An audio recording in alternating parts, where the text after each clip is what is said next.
that's all right. I'm going to take this off. Okay, good morning, everybody. Thank you so much for coming. I was kind of wondering like how many people would actually be here at the 9 o'clock panel, and I'm pleasantly surprised to see how many there are. So I'm a teacher, so I'm used to like walking around and talking. It's kind of hard for me to sit, but I'll just do this for a second, and then I'll sit down. So my name is Marcel Lee, and the first thing I want to do is to thank Mark and BSides for having us here. I'm with the Women's Society of Cyber Jitsu, and we basically are sort of a female-centric training nonprofit group for women and girls. So we do all things cybersecurity. We're very techy, and it's focused on getting more women involved in the industry. So I have an amazing panel. I'm going to just say their names and then let them introduce themselves. But I have Matt Duran from Tenable, Lisa Foreman from Women's Society of Cyber Jitsu, our esteemed founder, Mark Covington, who is with the Severo Security Group, and Amelie, federal government, and various other things. And then Mark, of course, who is, I'm just going to say BSides, and you can say whatever else you'd like to say. So it's a panel. We're going to talk about some different things, but basically can talk a little bit about just sort of the purpose of this, why we're here, what we're trying to do, right? And what some of the problems are with diversity in tech, and what we see are some possible solutions as well. So it's epic fail and making progress because we feel like there's a lot of good things going on, and we just want to talk about that a little bit more. So without further ado, let me have the panelists say a little bit about themselves and why they're here. And you can, I don't know if you want to hold it. Sure, back up. Morning, everybody. Again, my name is Matt Duran. I work at Tenable Network Security. I am the recruiter there. I handle a lot of the R&D stuff, developers, some various security positions. But I have about 13 years of recruiting experience, mostly in the technology, a little bit of college recruiting. I am hopefully going to bring a different perspective to the group here. This is a workforce issue. I've seen a lot of things with regard to laws and different tactics and compliance issues that hopefully will shed a different light on this and hopefully bring up some solutions. Yeah. Thanks. Lisa? Good morning, everybody. My name is Lisa Foreman-Gietz, founder, excuse me, founder and CEO of the Women's Society of Cyber Jitsu. As Marcel said, we provide resources to women to advance in cyber. We're a nonprofit pending status right now. It was just timely that I started the organization when I did because there was another group out there that I wanted to join. So in the 2 years that we've been doing this, I've seen a lot of things that I think can bring perspective to our discussion today. So I'm glad to be part of this panel. Thank you. Good morning. My name is Mark Covington, and I'm with the Severo Security Group. I'm happy to be here today. I work in the cybersecurity industry, and I'm also a teacher of 2 software applications at a school called Fortis Institute. It's up in Baltimore. Hopefully I can bring my perspective to what's going on today. Certainly there are a lot of minorities, African Americans who are in the work of the field, and hopefully I can shed some light on perspective in that. Hello, my name is Amelie Cran. I currently work for the federal government. I can't necessarily say where, but done the full stack of security stuff, so I'm here kind of as an information security professional, but also one of the roles I've recently stepped into is president of our agency's LGBT organization. And from that, I've been involved with developing workforce policy and looking at that across the federal government and how that's impacted hiring and benefits. And just being a tech person, I kind of bring in my concerns over hiring well-qualified LGBT, QA, type of people in the federal government and how we can actually lead in the public sector as well as where the private sector is going. And my name is Mark Holtz Robinson. I'm the co-founder of Security BSides DC, as you all already know. The last name hyphenation now is because I was legally wed to my interracially black husband in Vermont last week. Don't ever recommend pulling off a wedding and a BSides at the same time. And so while I've never personally really experienced any issues as a minority in this community, I have, obviously perspective on quality issues in general, especially what it took for us from my marriage point of view, in the fact that here in the Commonwealth of Virginia, that was not actually legal until a court decision just 2 weeks ago. So I think there's a lot of fun stuff we need to talk about. All right, super. So thank you, everybody, for the intros.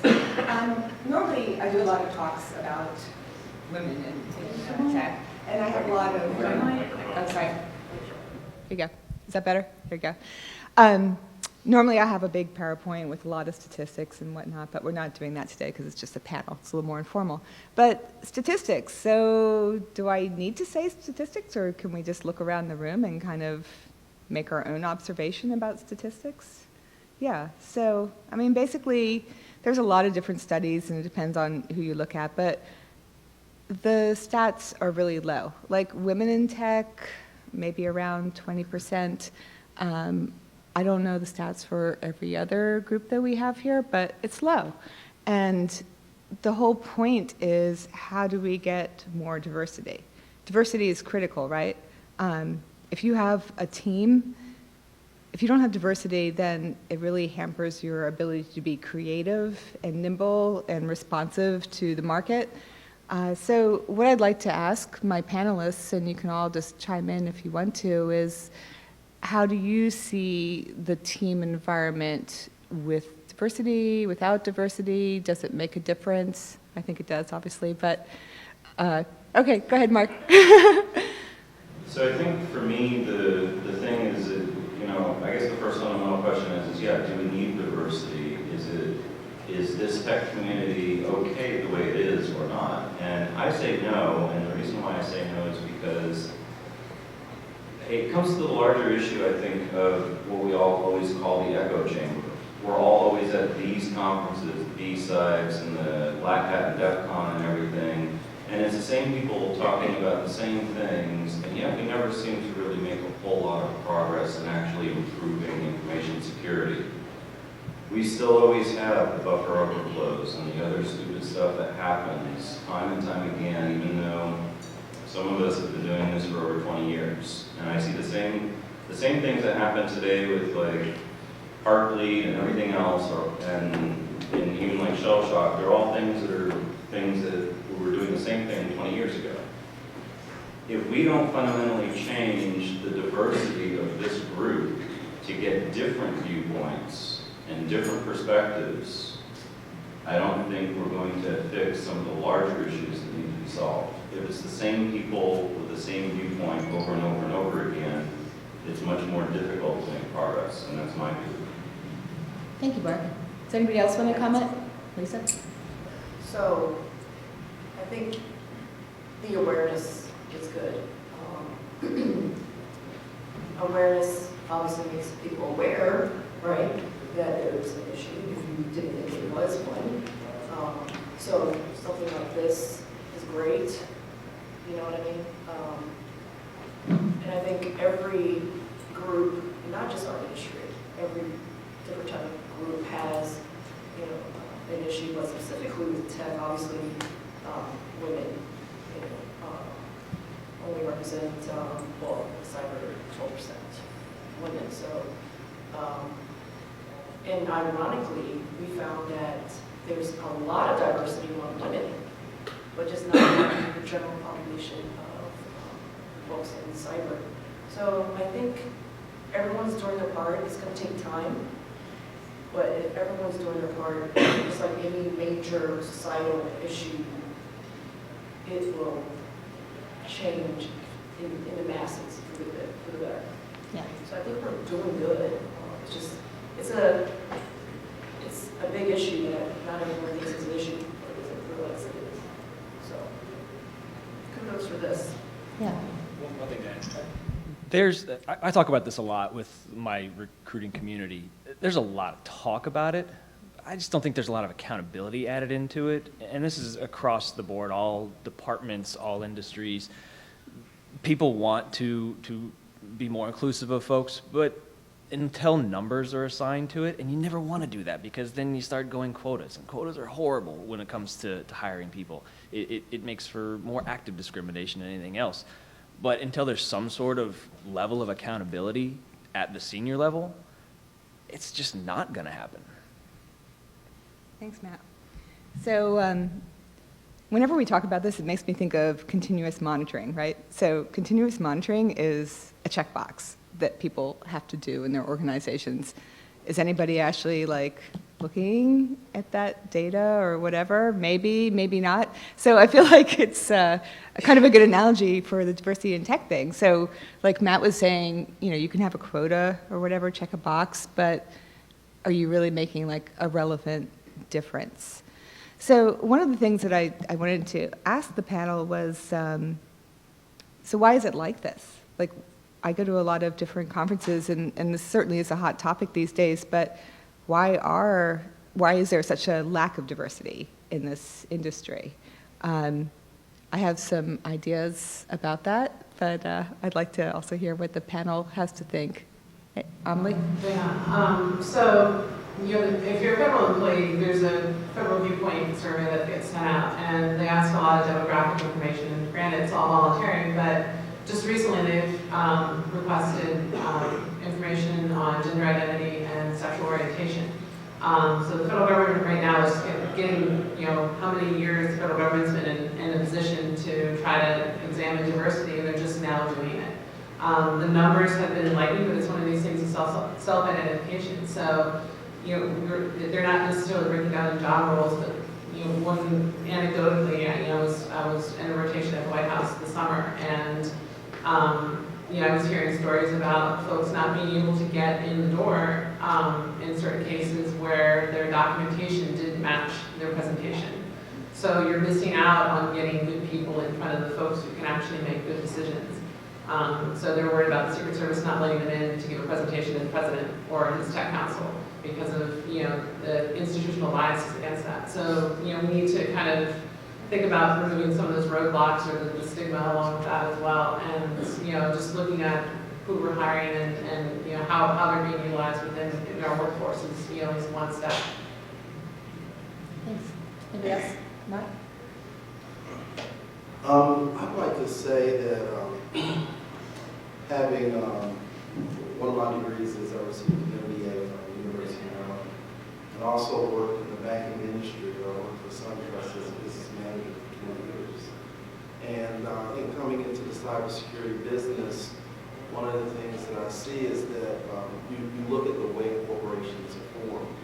They're formed at the ground level.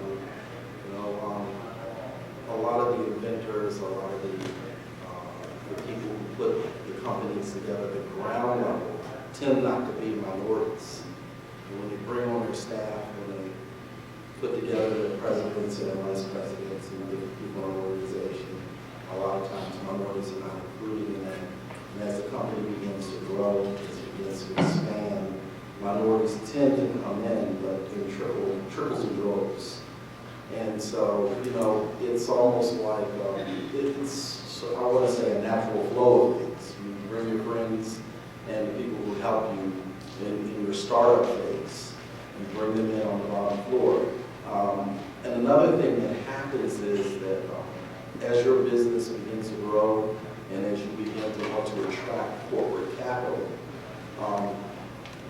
they tell you in investment banking, you need to go out and, this is just a term they use, they say you need to go out and hire the gray-head guys. These are guys who look businesslike and very conservative. You hire them to come on board to do your presentations for you and to give your company a certain kind of look and a certain kind of feel. So a lot of times that tends to be a minority perspective as well. But I believe things are changing. As especially with cybersecurity, because like cybersecurity people are kind of geeky and kind of weird, and you know they go in and do presentations, and you know they have on the wrong color socks, and you know mismatch everything, and business people don't know what to think of them.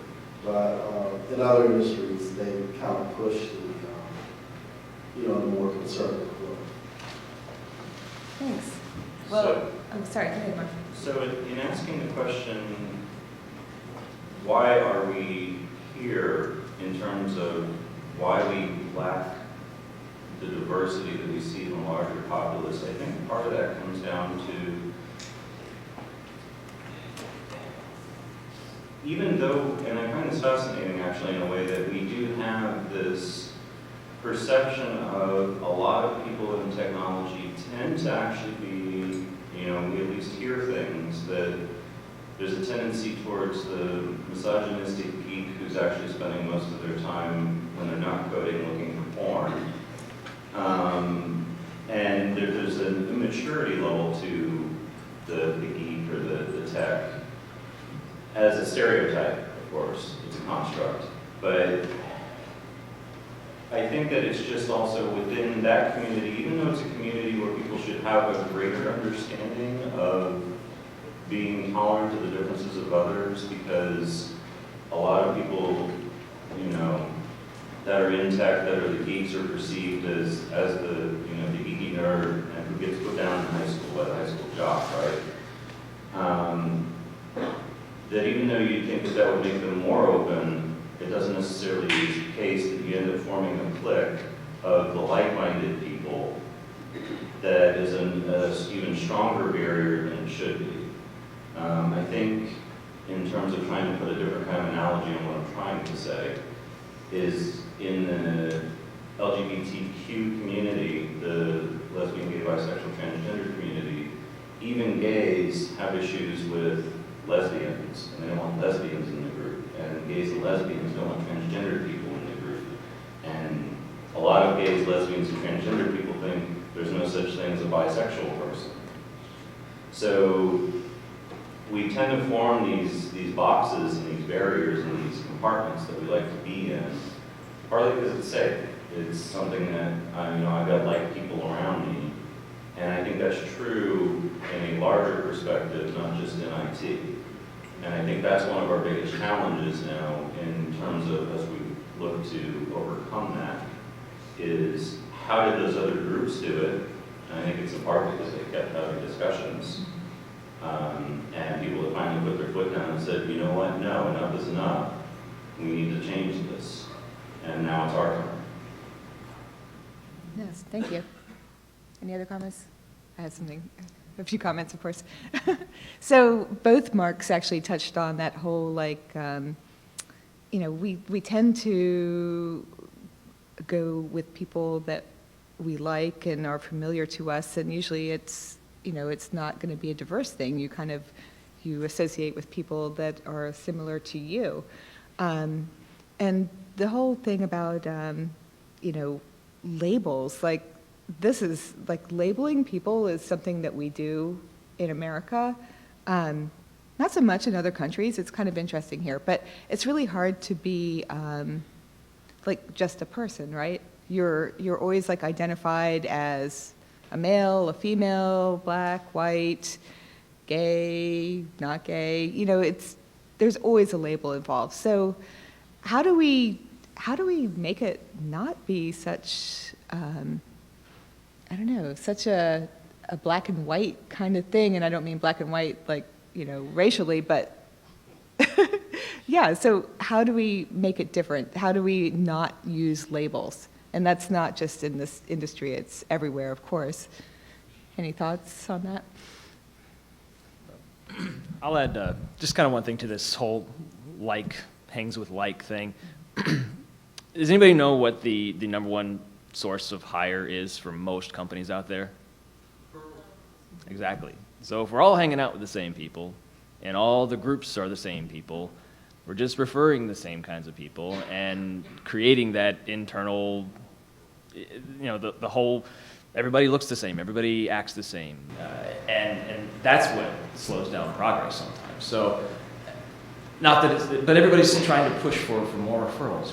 Everybody knows good people. Everybody knows good people. Well, we all know kind of the same people, and that doesn't really help with this whole diversity issue, unless people start to actively bring others that are different to organizations and groups just like this. We're only going to know the same people that we've always known, and I don't think that would be the solution for the situation. I was going to say that, it's, to build on what you're saying, is if you're in a role where you can actually make a difference, it's to take a chance. When I was in a role where I was hiring people, instead of picking somebody who was fitting the HR description of the position description, I was like, no, I want somebody with these skills, as general, like knows how to work around the data center, will teach the rest. But the same thing goes for diversity too, is that you're going to get, if you're working through a large HR system, sometimes, especially the federal government, it's how well they've rewritten their resume to what the, kind of the federal system is. And you're not going to find that diamond in the rough unless you're out actively kind of, taking a chance on somebody. So if you come to a security conference here, but you could be going somewhere else, run into some conversation at a bar and you find this person, has some skills or something like that, and they've given you some sob story. Those are the types of referrals, not just the ones that you're going to see in this, this smaller community here. And I know, just within the LGBT community, I'll specifically out myself, in the trans community, is that, there's a lot of institutional bias against folks who have different gender identities. So I'm hearing stories from folks there that, they can't find a job because of their gender identity. And it's a matter of getting those people talking to the right folks as well. So it's helping each other within the community, but also taking a chance to say, hey, you get these two people, talking to one another and hopefully find a connection. Anybody else on that? So, oh yeah. So I don't know how this was worded, but I think labels, like everybody labels themselves, and labels are part of the diversity thing. I don't have a problem labeling myself black, and I think that diversity is having a lot of people with labels. You can't have it both ways. You know what I'm saying? You can't say, hey, we want to be diverse, and there's no labels. I think you have to have kind of labels are okay. Yeah. I don't have a problem with it. No, that's cool. And I think we will have some time for questions and comments at the end. I mean, certainly we'd like to have that. But so labels, are they good? Are they bad? I don't know. It's just, but it is certainly a thing in our world. It doesn't have to be a negative thing. I mean, I'm black. I identify myself as black. People see me. I'm black. But that's skills, though. That's what matters. Yeah. So if that's how people make decisions, that'd be great. But it's not. Right? I think so. I think Can you do the job that you apply for? That's a big Yeah. question right there. That's it. I'm black. Yeah, I'm kind of agreeing with him to some extent. Labels a label, whatever. What do we do with that, though? Yes, we tend to go with similar people, right? Yeah. Regardless, maybe it's a race thing, it's a gender, whatever. Now we have to consciously cross over, if you will. So now we're at the people part of it. Am I going to take a chance on talking to this person because they're this race or they're that sexual orientation, whatever? You know what I mean? Labels, I think, are, label. I don't know how you can get away from labeling, or maybe, I don't know what we're saying with labeling. I don't think it's a bad thing, but you're categorizing yourself in some fashion. I think that's a human thing to do, is what we do. But what do you do with that? Right. And so coming back around to the point I was originally trying to make, is it's not about the labels themselves, but what happens when we use them. And think back to the keynote yesterday too, and the point Jericho was trying to make when he was talking about women in IT, and his point that, I mean, in an ideal world, we would actually get to that point where we are just all human beings, and we have a job to do. And we're not doing it well enough. We need to be better at it, and we need good people to do that. And that's the only thing that should matter. Do we have the good people that know what the hell they're doing? I don't care as far as labels go, if you're a CISSP or a CISA and so on and so forth, and you have this and that certification. I could care less. In my experience, that's total garbage. Those are bad labels. Yes, there are good labels and there are bad labels. So, I mean, I have certifications too, but I know many people who don't, who have mad skills, who are awesome, and I know many people who do, who I wouldn't trust to, you know, even turn a computer on, much less do anything with it. So, labels have a role, but I think the challenge is when we have a community where the perception, at least, of the stereotype is, again, like, a lot of women who are in IT get out of IT and do other things because we see stuff at conferences that take place in the way that people end up objectifying other people and reducing them to stereotypes of one form or another, and in using that as a, you're a them, not an us. You don't belong here. And that's where it becomes a dangerous thing. It's a tool like any other. It can be very useful, but labels can also be very detrimental, like any other tool. Thanks, Mark.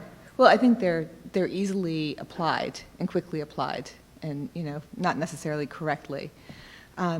So, just to touch on what you mentioned about the conferences, it's jumping ahead a little bit, but that's part of it, and Amelie said this too. It's like, if you are coming into this industry and you're not the regular demographic, it's kind of hard, right? You have to sort of be a bit of a trailblazer. You have to be brave.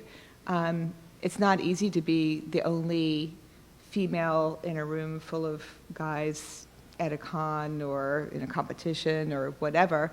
Not everybody is able to do that. And I think that one of the things we need to look at is how do we change that? How do we make the environment more friendly to diversity? I did a talk the other day, and I put a picture of Hacker Jeopardy, DEF CON, in my presentation, and it's a bunch of guys on the panel answering the questions, and like a stripper girl doing her thing, and like to me, that's the epic fail. That's like a horrible thing to do at a conference, I think. Because it just makes it very unwelcoming and unfriendly to anybody who is basically not, just a regular guy. What are some thoughts that you all have on sort of those environmental things and how they affect diversity and how we can change those? I was just going to say, there's that old meme out there, nobody knows your dog on the internet. And that's the case, is if you're demonstrating your talents, no one knows that it's a man or a woman at the other end of a pen test. The idea is, what Mark said, it's about talent, it's about jobs, how you do your job. And unfortunately, it's, having those internal biases, when somebody walks into a room and within a couple seconds, you're automatically judging them based on how they present themselves, if they're in shorts and a t-shirt, if they have long hair, they're bearded, unbearded, male, female, whatever. And I think that's one of the more difficult things to get over is just human nature. How we make that better is it's a societal change. And you look at generationally talking about the gray hairs, they're working their way out. That's, those are the things that need to roll through society. So you have millennials coming up here that don't see an issue with sexual orientation, gender identity, race, where you're from, whatever. And some of it's going to take some time, but I'm not quite sure, if we have, we can actually wait that long to progress. So. I vote for public shaming.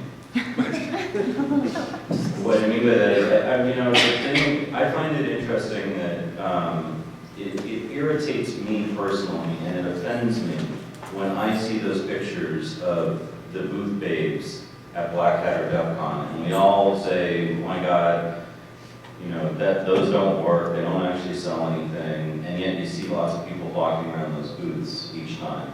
And it offends me, also in part because, I'm a gay man, and that's immediately exclusive to me, that you're using, the perception of a stereotype of what a guy's gonna like to sell a product because you think that they're all the straight geek who's all about boobies, and that's offensive. It's offensive to me, it's offensive to the women I know in the community, it's offensive to the idea that any kind of product that, yeah, sex sells. I think that's bullshit. I call bullshit on that.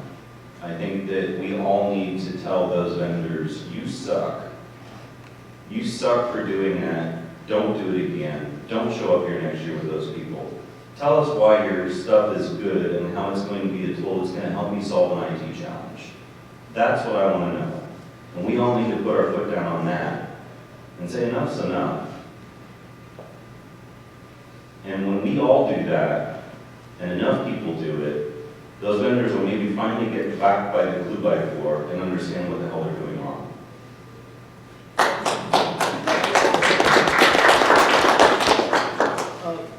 I think public shaming is a very thin line though, because you risk the backlash of alienating your group that you're advocating for.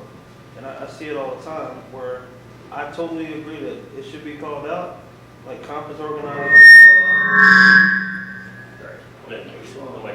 All right. We're getting any questions after this? Yeah, we'll do questions. But it's a dangerous thing, the public shaming thing. And I think it undermines a lot of organizations that are trying to do good work.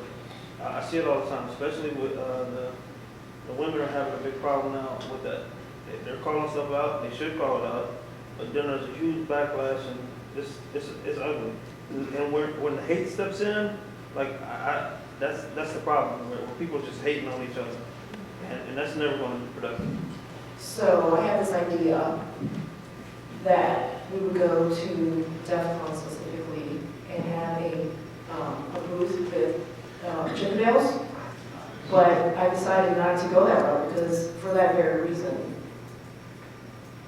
We have a point to make, but I think that's not the way we want to do it, right? Specifically, when I go back to conferences in general, I mean, word for word is what I was going to say, what Emily said.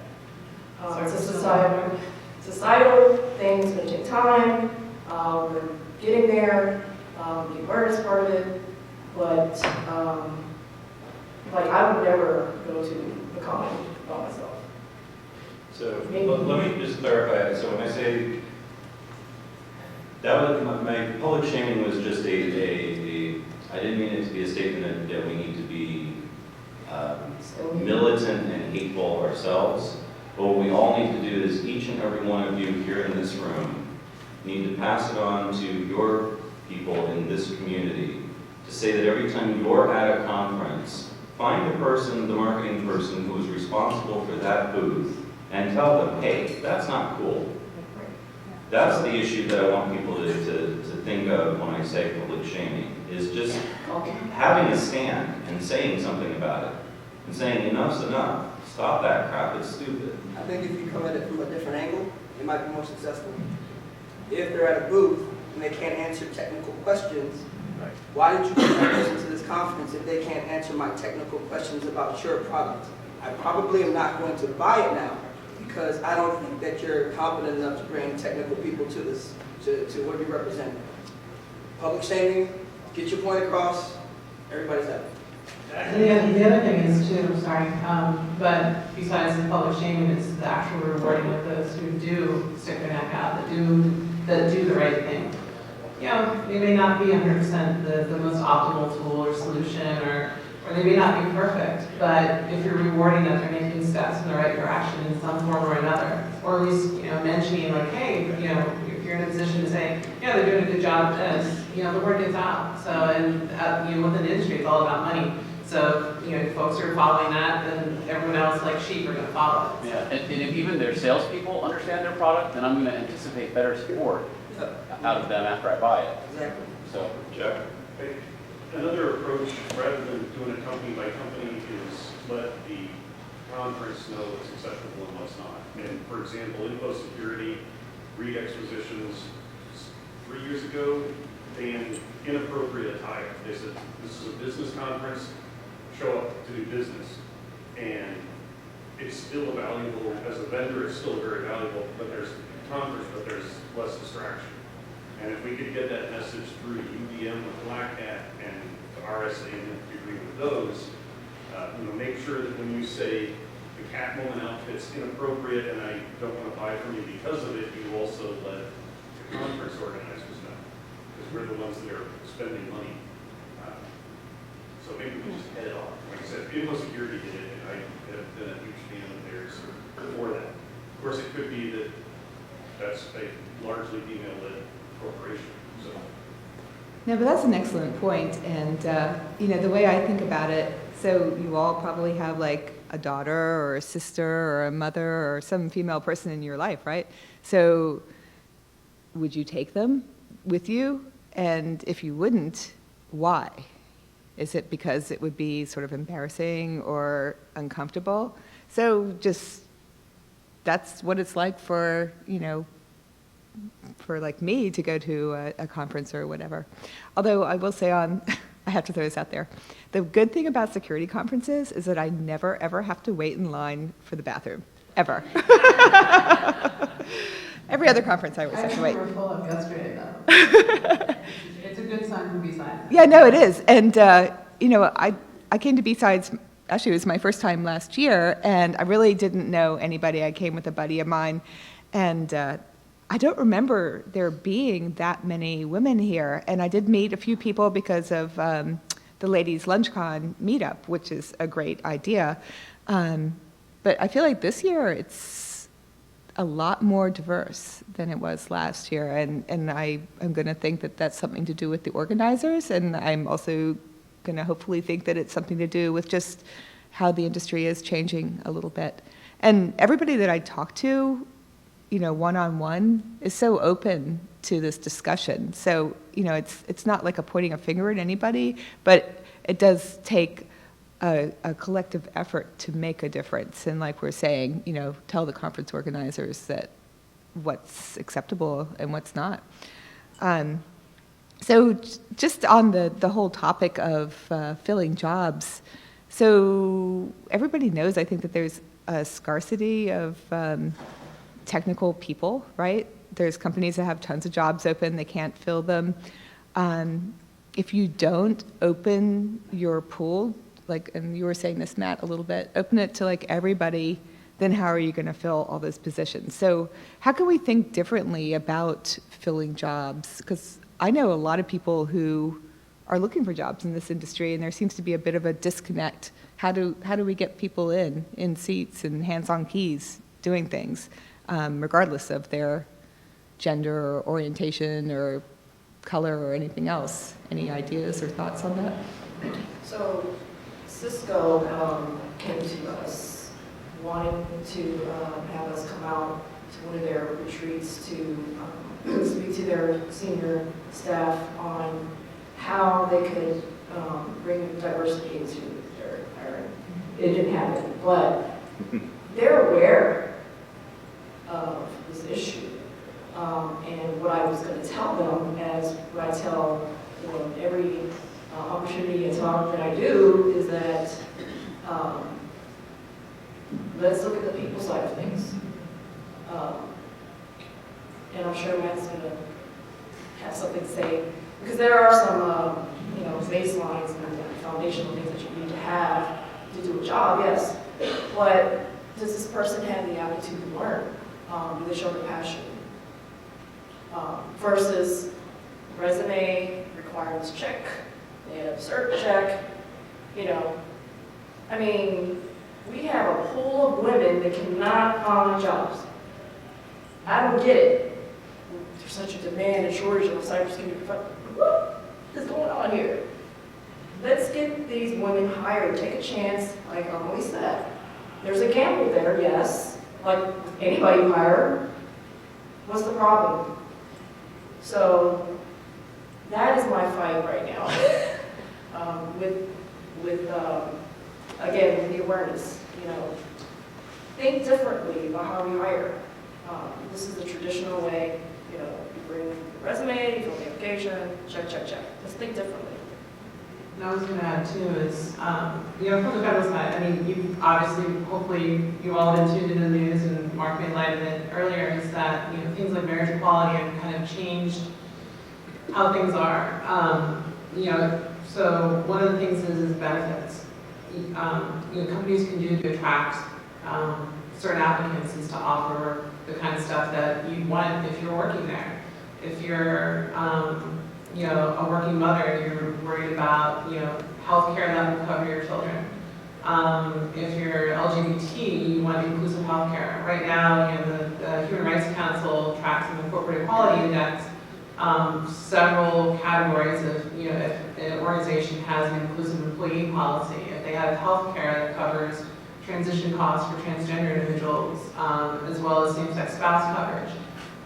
If you have policies and benefits that are addressing the community's need, tout that, because then you're gonna get matched up with the right people. I mean, I know I personally self-selected myself out of a couple jobs because I couldn't get benefits for my partner, let alone any other benefits. And I'm sure those companies are missing out on not only possibly me, but other people who are looking at the same perspective. So if you're an employer, kind of think of it that way, is trying to, that will connect you to some people too.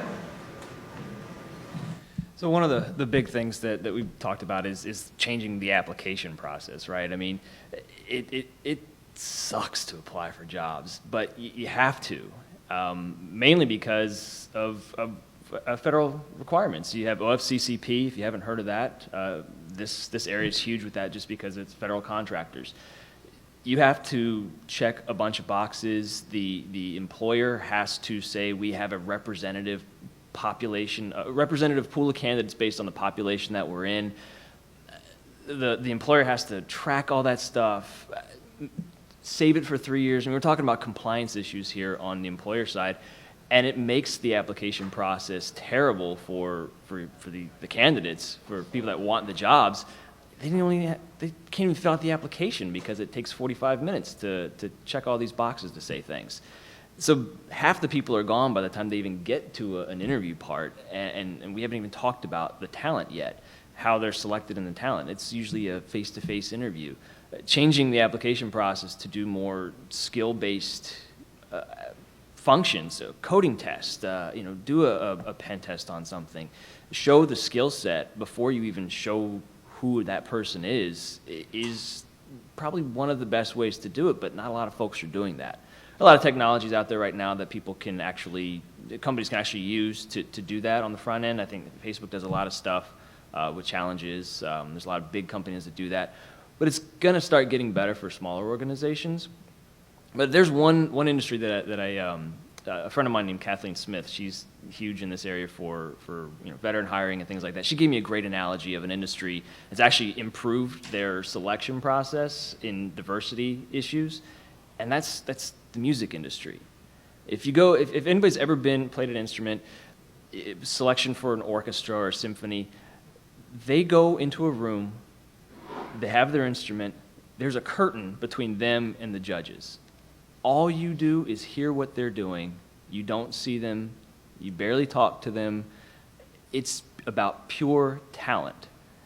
And I think we get in the way of that with compliance, checking boxes, making sure we're doing everything right.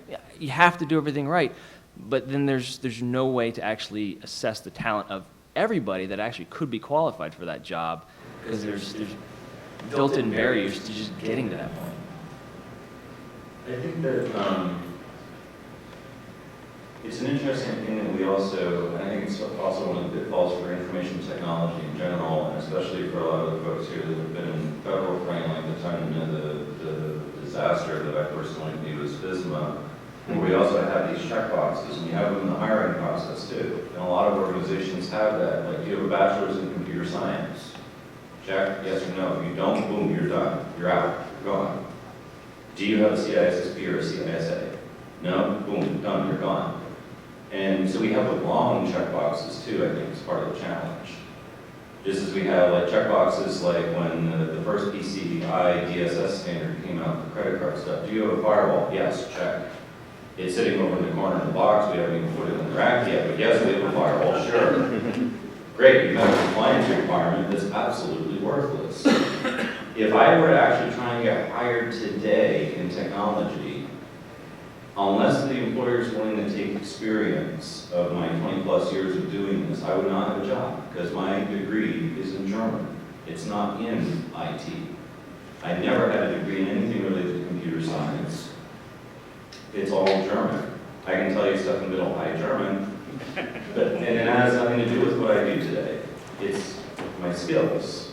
And so long as we have the wrong checkboxes for those requirements too, we're still going to have issues. We need to somehow get to that, as Emily was saying, point where it's about taking that chance on that person who doesn't have all those checkboxes and letting them get far enough in the process.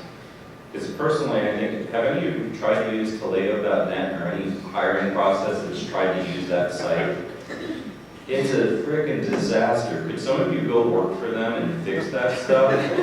Because personally, I think if you make it all the way through to the end of one of those and successfully submit a resume, you should have the job immediately, because their site's a freaking disaster. And as long as we have that kind of stuff, that's going to be one of our problems. So real quick, I want to go back to what Matt was saying and share a story. But yes, like practical interviews, I think definitely you're showcasing what you know. Obviously, you know what you don't. So I had an intense interview, this is a while ago, like years ago, but intense interview, intense gig, and aced it, right? And a buddy of mine worked there, referred me in, so I didn't have to go through the application process and all that. It was known they do practicals, so I was like, yeah, go do my lab and get this job. So I get there and no practical. So I was like, okay, what's going on? Aren't I supposed to do a practical interview? Didn't happen, but I still got the job, but I didn't end up doing pen testing, did I? They hired me for something else, and it was on my resume. So that's the other part. You know, great, you're doing practicals, but let's stick with that, you know what I mean? Across the board, so I just wanted to share that it was messed up. Yes. So I think, and I think this is a gender thing, like if I don't really go to job fairs anymore, but I used to go to a lot of job fairs, and everybody that I talked to, every recruiter, not Matt. Yeah, job fairs are kind of lame. But everybody was like, oh, you should do pre-sales. Like, they didn't care what my background was or anything else. They just looked at me, I think, as a female who might be able to, like, talk to people or whatever, and they're like, pigeonholed me instantly, like, sales. And I am, like, the last person to be a salesperson. That's, like, not my thing at all. But I was really frustrated by that, because I was like, why are people always pushing me towards that job when it's not at all who I am or what I want to do? So yeah, I don't know. I mean, I think that the hiring process is really broken. I refuse to apply to a federal job because USA Jobs is like the worst website, and we all have like that. We all have like that. I don't know what everybody else level is, but I have like a 2-second tolerance for like a bad website, right?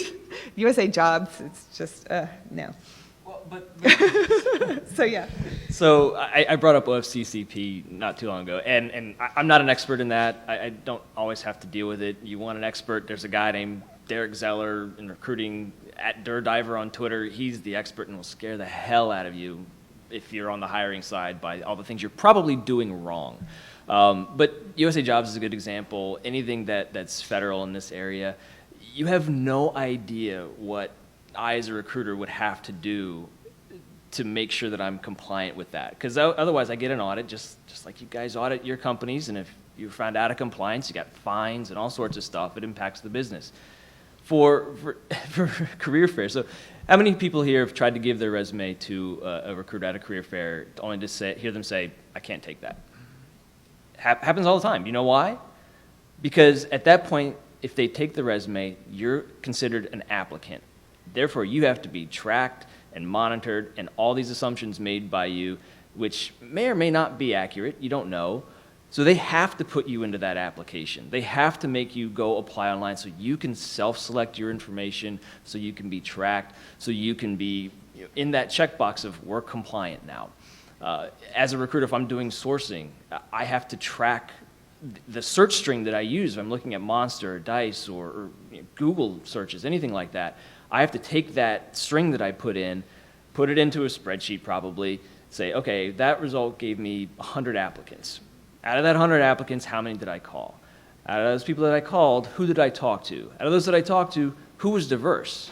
Just based on a guess sometimes? That name sounds diverse, I'll just click that box. And then I have to track that and save it for 3 years. Now, those are all these OFCCP standards that just from talking to you, I would have to track all that stuff versus send you to an ATS where it'll do it for me.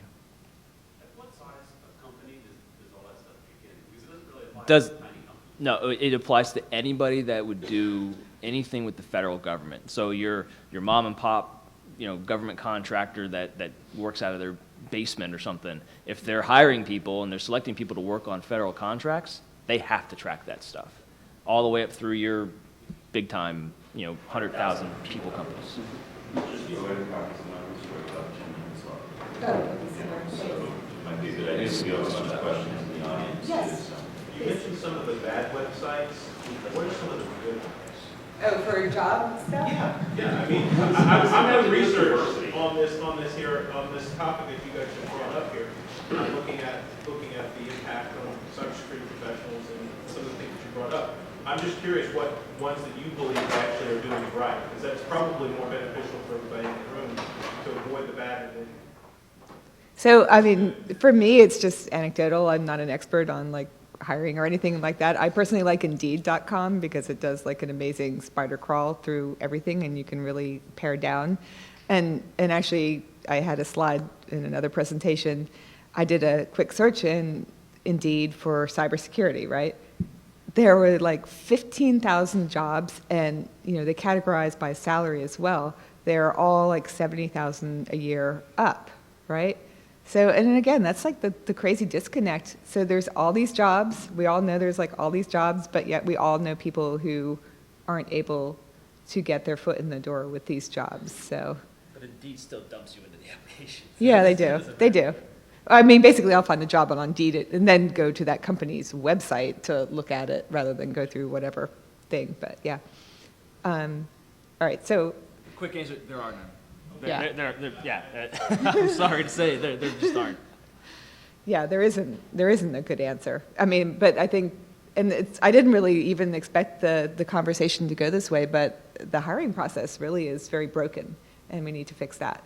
I get the sense, I mean, you're all here, right? So people are interested in making a difference, but it's just technically, it's kind of hard to do it right now. I know there was a couple other hands. Yeah. Okay. Yeah, so hi, this is an excellent discussion. I am actually a professor of information systems and cybersecurity at Howard University, so I see many of these areas of discussion that you're just talking about and the impact and things that are wrong. And there is actually a lot being done, and I do research on STEM and cybersecurity. And I guess my question would be, we've spoken a lot about things that could be improved, and I think if we focus on if we could talk a little bit about what are some things that have worked, so if we could have some sense of attributes of things that work, then we can say this is what we need to, this is how we can make things better, so we're to go for it. Because we can't, obviously all these issues that you've discussed, rightly so, they're long-term strategy things. We can't change the federal government website. That it's not in our realm of influence right now. So if we could just talk a little bit about things that you have seen, and this is what we talk a lot about in the classroom, and what I write on, I do research on this side. What works, and what timeline are we talking about for it to work? Yeah, so that's a perfect comment, and I feel like we didn't really get to the making progress part, but we are making progress.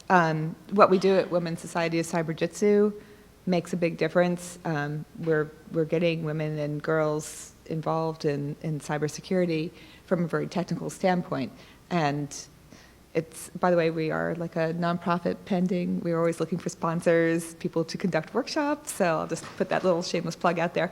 But yeah, so I think what we're kind of lacking are the role models and the mentors and people who are in the field who you could look at and say, you know, this person is a successful, you know, whatever in cybersecurity.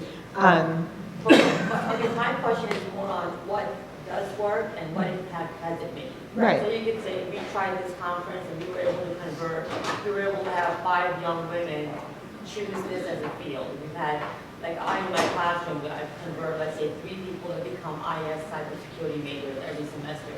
So I guess my focus is more on, the question is, what has been done that you've seen that's actually said, this has changed the career path of 5 minorities or 2 women or et cetera? Okay, so like actual metrics.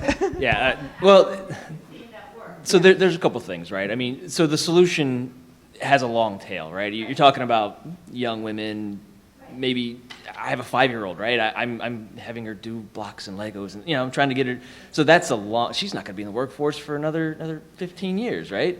So there's a long tail solution to that. The shorter tail solution I've seen, at least in some things that I've observed, is internal groups and associations, so just informal groups, women in technology. But just don't keep it to women in technology. You know, include everybody, so that way that message is shared. So small groups inside of the organization, which then begs the point of there's no role model, there's maybe no leader. So you have to find that one person that could actually step up and say, yeah, champion it, exactly, and be that person and help create a leader if one doesn't naturally exist. But informal groups inside of larger organizations have worked. Small organizations, it's tougher. And that's where some of the more exciting jobs and things like that can happen, is in smaller companies. There's a lot more opportunities. But it's a long tail solution that's going to take years to fix.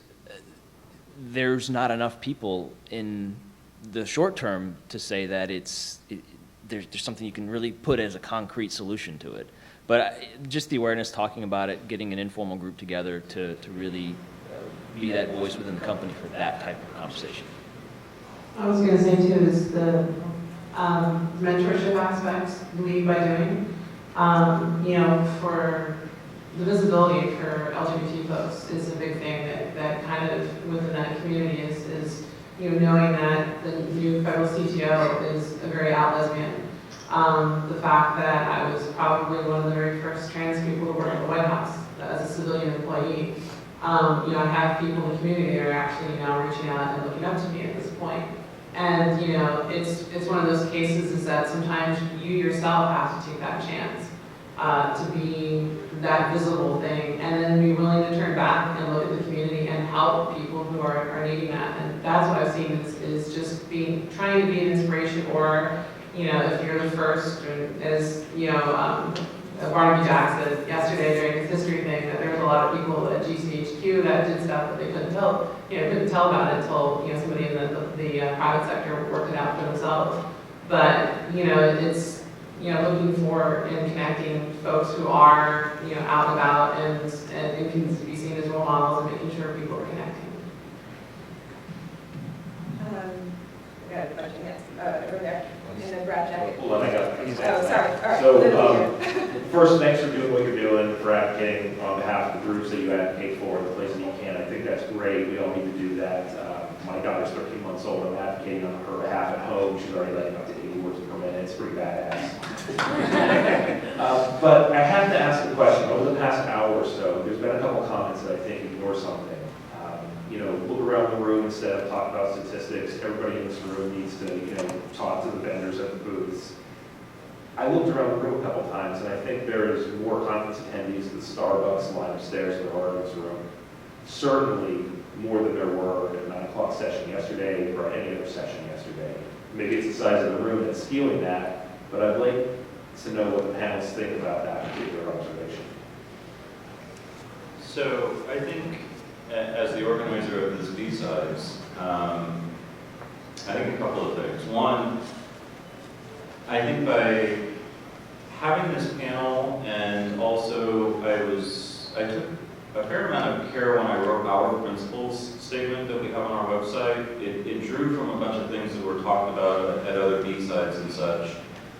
that helped, I think, change the vibe of this BSides in particular, I think, where this does seem to be, in general, a more open and inclusive community as far as InfoSec cons go, compared to the whole of everything I've ever been to, whether it's RSA, DEF CON, and so on.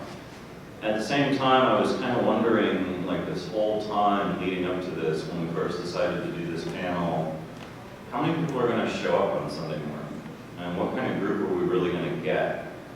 And I think for the size of the number of attendees we have here, which so far is, last I checked, was around 640 for this BSides.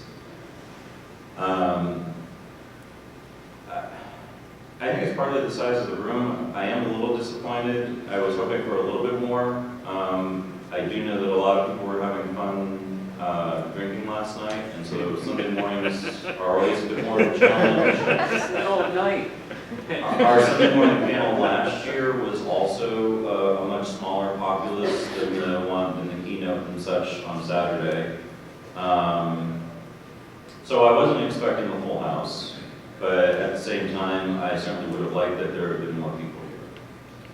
So I'm kind of mixed, personally. I thought last year we had less people, honestly, from memory, so I think we're doing a little better. Yeah, I'm very happy with the turnout. I'm glad you all actually came to talk about this and hear about this. This is where the public shaming comes in that we talked about. We also offer free breakfast, so. I was going to bring barleys, but the bar was closed upstairs. Anyway. So a couple more questions, because we're gonna have to wrap up soon so that Demaria can reset for the next sessions. Yeah, we have one. I apologize, excuse me, hi, I'm Buddy. So I apologize for the length of the question. I really wanted to set what I'm trying to say anyway. Different scenarios have different opportunities for being effective. I feel that sexualizing and subjectifying people benefits businesses, or it gives perception it benefits businesses and reaches certain demographics. And it's a tactic people have used and they believe it works. I think because it's difficult to prove a negative. It may be nothing, but it may be something. Giving the appearance, like you said, shaming people, or like, shaming people because they're drawing a crowd for the wrong reasons. In the technical industry, like anything, like I wouldn't say anything, but like mechanics, IT, architects, or what have you, maybe on the other end of the spectrum, like modeling of men, they're very different. They have their what they're looking for. What are your thoughts on letting how certain businesses practices aren't appropriate? And a follow-up question is, what do you think is a good strategy on making IT businesses squash these practices that alienate people? That's one question. I mean, so, Good question. I guess what I'm trying to say is like, How do you break up the good old boys club? like at a con, you might say to a sales rep, I don't think this is working the right way. It's inappropriate, it makes me feel uncomfortable. But how many people here in the audience will go that extra mile and actually contact those vendors, or as opposed at work, you can talk to people you feel is making them uncomfortable, or the person who's making them uncomfortable, or go to a supervisor. There's tactics that I think people ignore because they don't want to be the bad guy. Yeah, so we kind of touched on that a little bit. It's hard to be the trailblazer or the one who says this is not cool or this is not acceptable, but everybody has to, otherwise there won't be any change. One of my favorite quotes is, "Be the change that you wish to see in the world," Gandhi, and it's true. It's like if you want things to be different, then you need to do something. You can't just sit back and wait for somebody else to do it. So everybody here, just the fact that you're actually here in this room, and I'm actually pleasantly surprised by the number of people. I thought I was going to have like 10 people. So you're all here because obviously you're interested, you care about this, I'm assuming. So think about what you can do when you go back to your workplace to make a difference. And I don't know the answers, but there's lots of possibilities, right? And, we do have lots of ideas if you want to talk to us after. I think everyone's thinking the other person's going to do it. Yeah. That's why nothing's getting done. So step up. And that's what I meant in my position. It's like, I could have just cowered and said, I'm not going to be visible. And I said, screw it. I've got nothing to lose. I'm at the top of where I'm at right now, hanging out. And I think that's, a pretty good motto to say, if you're here, do something, be the change. So. I'd just like to say too, and I know it's one more question, I just want to put in this plug. I really have to take my hat off to Marcel and Lisa for the work that we're doing in the community, because right now, in the foundational stages, the cybersecurity industry is still budding and still exploding, and the mark that they're making for women and for other minority diversity, I really take my hat off to you guys. You guys do a great job. Oh, thanks, Mark. You really do. Their Women's Society, I started going to their workshops, but I'm a guy. So they made an associate membership where men could join. So I even go to like some of their stuff. But I'm just telling you, they really do a great job. Yes, so thank you, Mark, for saying that. It's actually really funny. I've known Mark for a while, but we do some really cool technical workshops and whatnot, and Mark was always like, what? Where are you going? What you're doing? What kind of workshop? How come I can't go? So yeah, it's pretty cool, but we do try to be inclusive, so men can join as well. Anyway, so I think we're going to need to leave it at this one last question, but I also encourage everybody to continue the discussion out in LobbyCon. By all means, we'll just do this one last question, and we're going to have. And we have a table upstairs too, if anybody wants to come in and talk to Up us. in the junior ballroom level, we do have the Women's Society of Cyber Dukes has a table, so feel free to take the discussion there as well. Your last question. Yeah, good morning. My name is Sebastian. My experience has been, I know this market's kind of insulated in some of these terms, but I've seen in other locations, other markets where hiring managers will throw your resume into the garbage because of your name. Where people will come, they'll make it to the in-person interview, and they'll offer to work for free, and they'll be turned, for 6 months as an intern, and they have the skill set, and they'll be turned down because of their race. So to me, is it time to stop begging these large corporate entities and things, or other ones, to accommodate us when it's 2014 and this is still happening? I'm shocked. I lived overseas for 12 years working over other countries. I'm shocked when people's resumes get trashed with their name. And this is not an isolated thing. This has been corroborated by Harvard Business School. They've done research that shows that if your name is a certain name, it's going to take you maybe 8-12 weeks to get a job. If that's the scenario, how can we reasonably expect by just complaining that they're going to accommodate more women and minorities into this field? Is it time for us as InfoSec professionals to take this on and just drive it until we can, accomplish our objectives, getting more women and minorities in this industry? Yes. Short answer is yes. So there's a lot of stories like that, right? There's a recent article I read where a guy, his name was Jose, he was applying for all sorts of jobs. He wasn't technical, but that doesn't really matter in this situation. He changed his name, dropped one letter out of his name, and got a job within a couple of weeks. He took the S out, and he was just Joe. And, whether that really had anything to do with it or not, it probably did, to be honest with you. But hopefully there are enough people on the front end of that can kind of be that champion. I don't care about that stuff when I look at resumes. It doesn't matter to me. I've had people that were actually deaf. We haven't talked about people with disabilities, right? Somebody was deaf. I did a phone screen with him, and he was using an interpreter. And the hiring manager never knew that was the case. We didn't get to that point. He did a coding assessment, didn't pass the coding assessment. I gave that person proper feedback, made sure he didn't, but the manager never knew that person had a disability and that we would have to have made an accommodation for that person if that was the right person. So hopefully there are enough people on the front end of that to protect the pureness of an application and candidate and skills. But you're right, it still happens. It's going to happen. I don't know how to stop it until people are forced out of those positions, accountability is made. it's a tough thing to change. It really is. And if you have a chance to make that impact and, you know, talk about be the change, do it. But it's hard to do because you put yourself out there. Actually, we do have one solution. During my time at OMB over the summer, part of this initiative called Smarter IT was to focus on workforce and hiring. And I don't know if anybody's heard of U.S. Digital Service. They're kind of like the crack squad of nerds and geeks to kind of come in and fix certain federal IT projects. But as part of their hiring, they actually do blind resume review. So there's a panel, and they remove the names, and they hire on basically the skills, or at least they get through the first thing based on, you know, the skills they'd like to interview.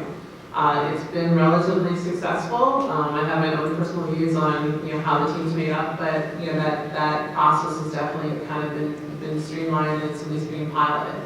So, you know, looking at a blind choice thing works.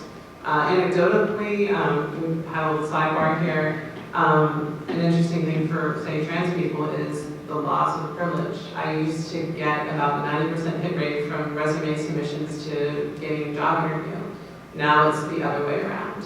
I get about 10%. So there's still internal biases, I think, on gender, but let alone, you know, you've got the aspect of, okay, now I've got that 10% job interview, now I get a chance to go and see somebody, and then the walk, you know, as you mentioned earlier, that as you walk in the room, there's the visual biases that take hold as well. So it's not, you know, there's one solution that's, you know, a way forward, but there's also still some other things in the more traditional that we have to overcome. Okay, so I know we've totally gone over probably. I just wanted to thank the panel. You guys have been awesome, guys, gals. And thank you very much to the audience for coming. Totally appreciate you being here, 9 o'clock, without a Bloody Mary. That's where I'm going next, I think. Anyway, thanks.